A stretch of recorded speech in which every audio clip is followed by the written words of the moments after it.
हे students, आज के हमारे इस लेक्चर में हम हमारे इस चैप्टर का एग्जांपल नंबर 1 सॉल्व करेंगे। इस एग्जांपल में हमें कहा गया है construct a quadrilateral PQRS।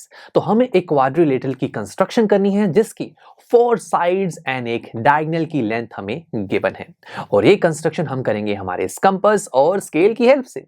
But construction को शुरू करने से पहले हम एक रफ स्केच ड्रॉ करेंगे जिससे हमें आइडिया मिलेगा कि हमें हमारी कंस्ट्रक्शन कहां से शुरू करनी है और ये भी पता लगेगा कि फाइनल क्वाड्रिलेटरल हमें किस तरीके का दिखाई देगा। तो आइए शुरू करते हैं। सबसे पहले हम एक क्वाड्रिलेटरल बना देते हैं, 4 साइड्स वाला फिगर। इसको नाम दे देते हैं PQRS। चारों साइड्स की हमें वैल्यू गिवन है तो हम सारी वैल्यूज को यहां पर शो कर देते हैं। PQ की वैल्यू 4 है, QR की वैल्यू 6, RS की वैल्यू 5 एंड PS की वैल्यू 5.5 है। लास्ट में एक डायगोनल जो कि है PR, इसकी वैल्यू भी हमें गिवन है, दैट इज 7 सेंटीमीटर। अब स्टूडेंट्स, ये तो हो गया एक रफ स्केच। नाउ अब हम हमारे टूल, जो हमारा टूल है स्केल एंड कंपास, इसकी हेल्प से ड्रॉ करेंगे एक परफेक्ट क्वाड्रिलेटरल। तो आइए शुरू करते हैं। बट शुरू कहां से करें? यहां तो बहुत सारी साइड्स हैं, डायगोनल भी हैं, किसको बनाना शुरू करें? तो हम दोस्तों कहीं से भी शुरू कर सकते हैं। बट हम इस कंफ्यूजन को और दूर करने के लिए क्या करते हैं, हम ये देखते हैं कि हमारे क्वाड्रिलेटरल में 2 ट्रायंगल्स बन रहे हैं इस डायगोनल की वजह से।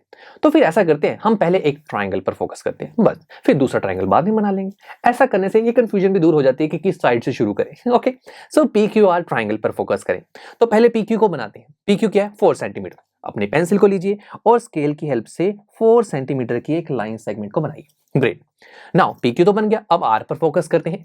ये R Q से कितना दूर है? 6 सेंटीमीटर दूर है। अब ये जो डिस्टेंस है, ये जो R पॉइंट है, हम ढूंढे कैसे?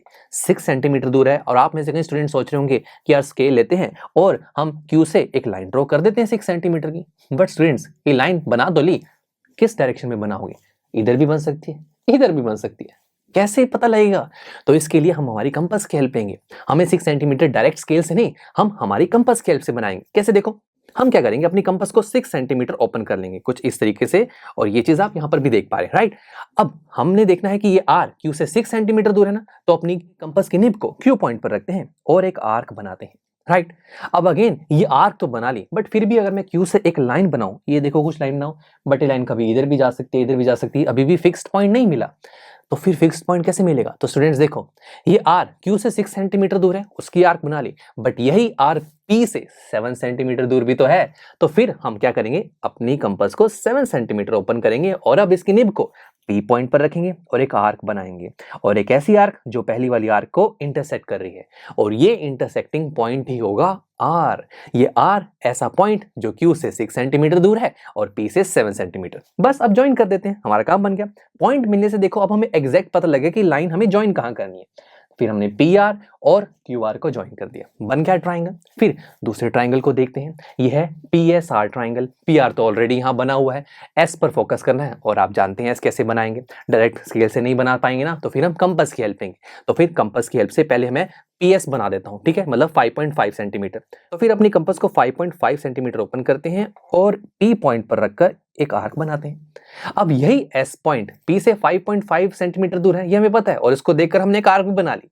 बट यही S R से 5 सेंटीमीटर दूर भी तो है, तो हम अगेन अपनी कंपास को 5 सेंटीमीटर ओपन करेंगे और R पर अब इसकी निब को रखकर एक आर्क बनाएंगे, जो आर्क पहली वाली आर्क को इंटरसेक्ट करेगी। तो ये इंटरसेक्टिंग पॉइंट ही होगा S पॉइंट। बस दैट्स इट। अब अपनी इस PS और RS को ज्वाइन कर दीजिए। तो PS हुआ 5.5 एंड RS हुआ 5 सेंटीमीटर। तो बस बन गया हमारा एक यूनिक क्वाड्रिलेटरल जिसकी 4 साइड्स और एक डायगोनल गिवन था। और जरा ध्यान से देखिए, जो रफ स्केच हमने बनाया और जो हमने बनाया कंपास और स्केल की हेल्प से, उसमें डिफरेंस तो आ रहा है। यही तो फायदा है कंपास और स्केल यूज करने का, एक परफेक्ट क्वाड्रिलेटरल आप फॉर्म कर सकते हो इन दोनों टूल की हेल्प से। चलिए मिलते हैं आपसे नेक्स्ट लेक्चर में, जहां पर हम हमारे इस चैप्टर की एक्सरसाइज 4.1 को शुरू करेंगे। So see you there.